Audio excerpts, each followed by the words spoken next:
জনগণনার সময় এনুমিরেটর বা সরকারি আধিকারিক যদি আপনার বাড়িতে আসেন, সেই ক্ষেত্রে আপনাকে কি কি তথ্য দিতে হবে এবং আপনার কি কি করণীয় সেই বিষয়ে বিস্তারিত জানাবো।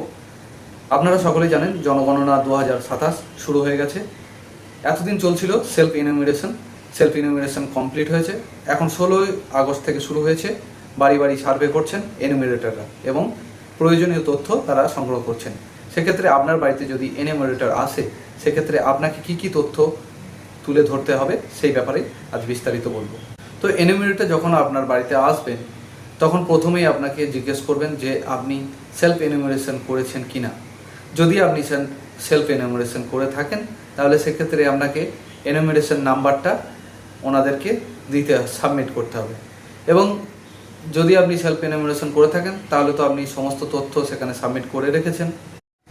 এই সমস্ত তথ্যগুলোই ওনারা ফিজিক্যালি ভেরিফাই করবেন। এবং যারা সেলফ এনুমিরেশন করেননি, তাদের ক্ষেত্রে সমস্ত তথ্যই আপনাদেরকে তুলে ধরতে হবে। এবং কী কী তথ্য আপনাদেরকে তুলে ধরতে হবে সেগুলো আমি একে একে বিস্তারিত বলছি, সেগুলো আপনারা দেখতে থাকুন। প্রথমেই আপনাকে জিজ্ঞাসা করা হবে আপনার হাউস নাম্বার।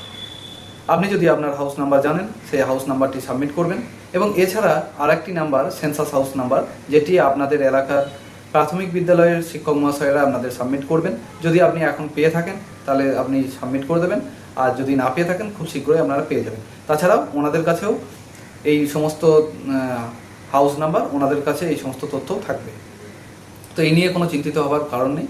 তো আপনাকে হাউস নাম্বার দিতে হবে। আপনার পরিবারের প্রধানকে, সেই প্রধানের নাম দিতে হবে এবং পরিবারের সমস্ত সদস্য সংখ্যা এবং সদস্য যারা আছেন তাদের ডিটেলস দিতে হবে। এবং আপনি আপনার পরিবারটি কোন জীবিকার উপর নির্ভরশীল সেটা আপনাদেরকে জানাতে হবে। এবং পরিবারের আয় আনুমানিক কত সেটাও আপনাদেরকে জানাতে হবে। আপনি যে বাড়িতে বসবাস করছেন, সেই বাড়ির প্রকৃতি কীরকম, সেটি পাকা বাড়ি নাকি কাঁচা বাড়ি, সেই বাড়ির মেঝে কি কংক্রিট নাকি মাটির, এবং ছাদ কীরকম প্রকৃতির সেটা আপনাকে জানাতে হবে। আপনার বাড়িতে পানীয় জলের সুবিধা কীরকম প্রকৃতির সেটাও আপনাকে জানাতে হবে। কোথা থেকে আপনি পানীয় জল সংগ্রহ করেন সেটা আপনাকে জানাতে হবে। আপনার বাড়িতে ইলেকট্রিসিটি সুবিধা আছে কিনা, আপনার বাড়িতে বিদ্যুৎ আছে কিনা সেটা আপনাকে জানাতে হবে। আপনার বাড়ির জল নিকাশি ব্যবস্থা কীরকম সেটাও আপনাকে জানাতে হবে। এরপর আপনাকে জানাতে হবে আপনার বাড়িতে কোনো রেডিও, ট্রানজিস্টার, টিভি, মোবাইল আছে কিনা, সে সমস্ত তথ্য আপনাকে দিতে হবে। এছাড়াও সাইকেল, মোটর বাইক এবং 4 চাকা যদি থাকে, সেগুলোর তথ্য আপনাকে দিতে হবে। আপনার বাড়ির রান্নাঘর কীরকম প্রকৃতির সেটা আপনাকে জানাতে হবে।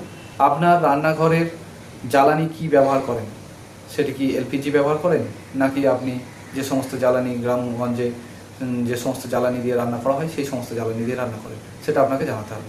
আপনার বাড়ির শৌচালয় ব্যবস্থা কীরকম, আপনার বাড়িতে স্নানের জায়গা আছে কিনা সেটা আপনাকে জানাতে হবে। এবং শৌচালয় যদি থাকে, শৌচাগার যদি থাকে, তাহলে সেটা কীরকম প্রকৃতির সেটাও আপনাকে জানাতে হবে।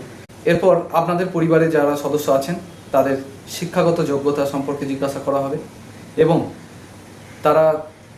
তারাও কি উপার্জন করেন কিনা সে সমস্ত তথ্য জানা হবে। এক্ষেত্রে কোনো ব্যাংক ডিটেলস বা কোনো রকম ব্যাংকের কোনো তথ্য তুলে ধরতে হবে না।